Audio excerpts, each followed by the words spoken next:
The sound of breaking glass echoed through the empty parking garage as Marcus lunged forward, catching his boss just before he collapsed onto the pavement. The company's most important client contract was tucked under his arm, and tomorrow's presentation, the one that could save or sink the entire firm, was less than 9 hours away.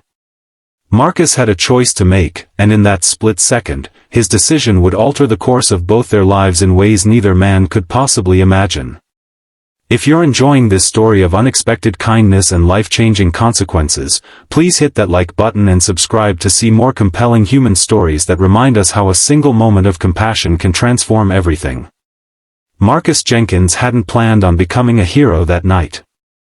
At 34, his life revolved around two things: his 7-year-old daughter Lily and keeping his job at Westbrook Financial to provide for her.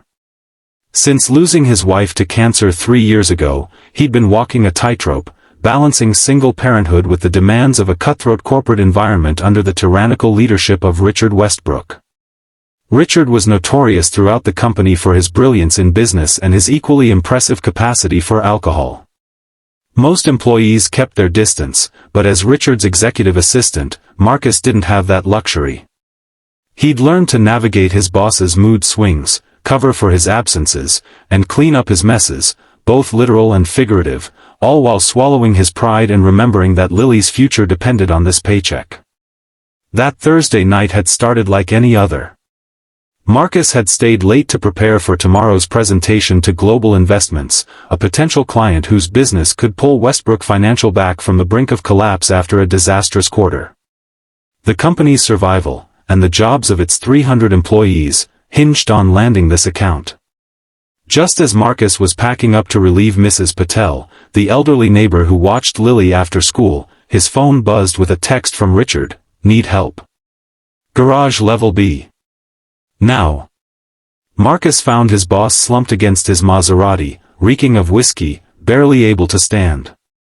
The presentation materials were scattered around him, and he'd apparently been sick on his custom suit.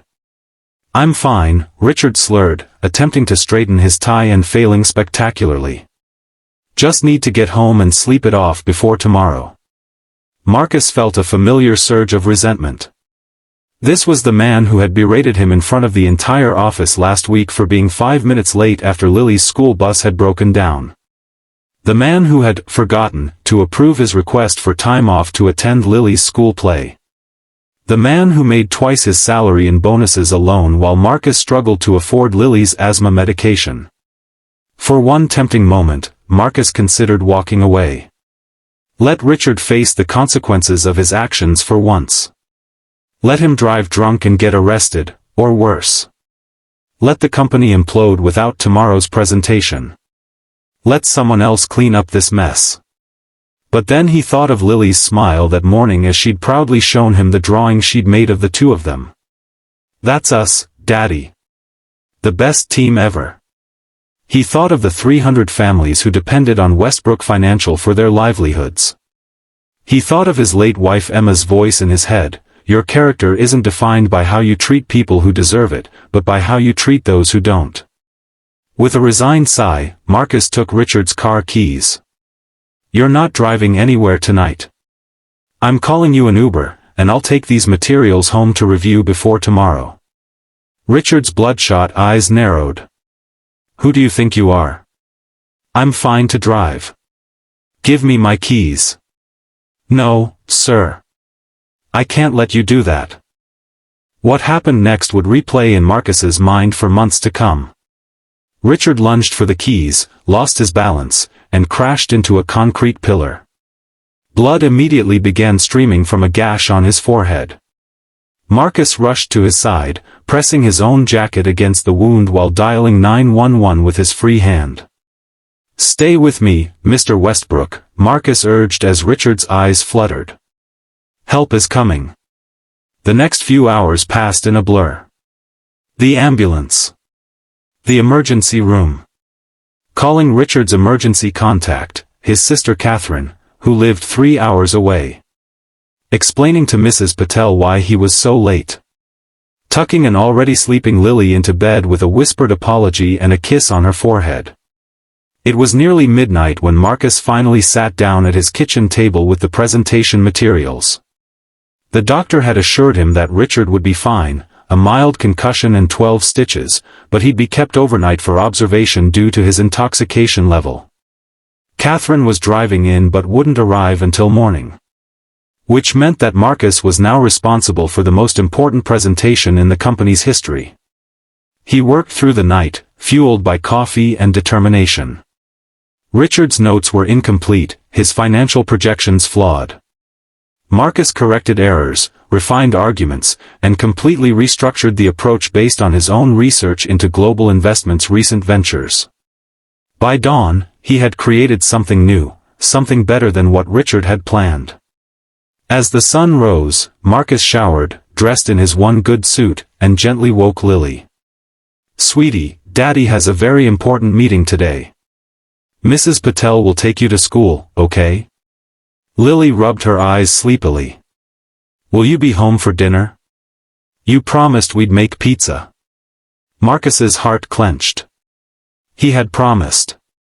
"I'll do my absolute best, Lillipad. And if I can't make it home in time, we'll have a special breakfast pizza tomorrow morning. Deal?" She considered this, then nodded solemnly. "Deal. But you have to try your hardest." "I always do, baby. I always do." Marcus arrived at the office early, his stomach in knots. He'd left messages for Catherine explaining the situation and offering to present in Richard's place, but hadn't heard back. The global investments team would be arriving at 10, and someone needed to lead the meeting. At 9:30, Catherine Westbrook strode into the office, impeccably dressed and radiating the same commanding presence as her brother. Marcus quickly briefed her on Richard's condition and the presentation. "I've reviewed everything and made some adjustments," he explained, handing her the updated materials. "I'm happy to walk you through it before they arrive, or I can handle the presentation if you prefer." Catherine studied him with shrewd eyes. "Richard mentioned you once. Said you were competent but lacked ambition." She flipped through the presentation.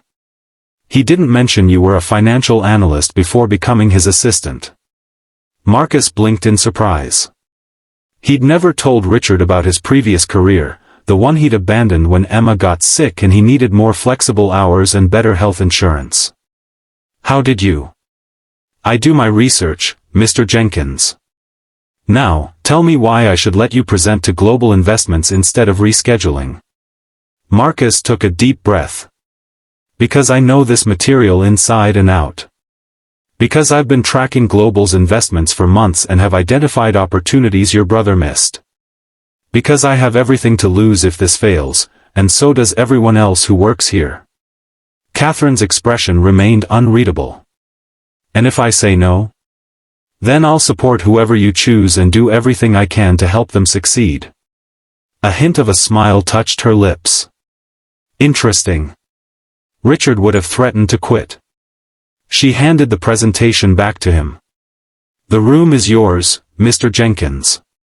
Don't make me regret this." The next 2 hours were the most intense of Marcus's professional life. He presented to the global investments team with a confidence he hadn't felt in years, fielding questions with ease and demonstrating a depth of knowledge that clearly impressed the potential clients. When he finished, their CEO, Elaine Winters, actually applauded. "Refreshing to see such thorough analysis," she remarked. "We'll be in touch very soon, Mr. Jenkins." As the global team departed, Catherine approached him. "My office. Now." Marcus followed her, mentally preparing for termination. He'd gone over Richard's head, essentially hijacked the presentation, and revealed his boss's embarrassing condition to a major client. Any one of those actions could be grounds for dismissal. Catherine closed the door behind them and took a seat behind Richard's desk. "Sit down, Mr. Jenkins." Marcus remained standing. "With all due respect, Ms. Westbrook, if you're going to fire me, I'd prefer to hear it on my feet." "Fire you?" She laughed, a sharp, startling sound. "Why would I fire the man who just saved this company? Before Marcus could respond, his phone rang, Lily's school. His heart dropped as he answered. Mr. Jenkins? This is Nurse Reyes. Lily had an asthma attack during recess. She's stable now, but you need to come pick her up and take her to her doctor. I'll be right there, Marcus promised, already moving toward the door. He turned to Catherine. I'm sorry, but my daughter. Go, she said simply. Family comes first. We'll continue this conversation tomorrow. Marcus spent the rest of the day at the pediatrician's office and then at home with Lily, making the promised pizza for dinner and reading her extra stories at bedtime. His phone remained suspiciously quiet, no angry texts from Richard, no follow-up from Catherine. The uncertainty gnawed at him, but Lily's needs took precedence.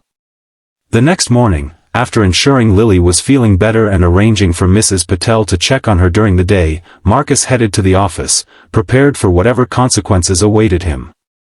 He found Richard in his office, a bandage on his forehead, looking surprisingly sober and subdued. Catherine sat beside him, both of them reviewing documents that Marcus recognized as his presentation. Jenkins, Richard said, gesturing for him to enter. Close the door.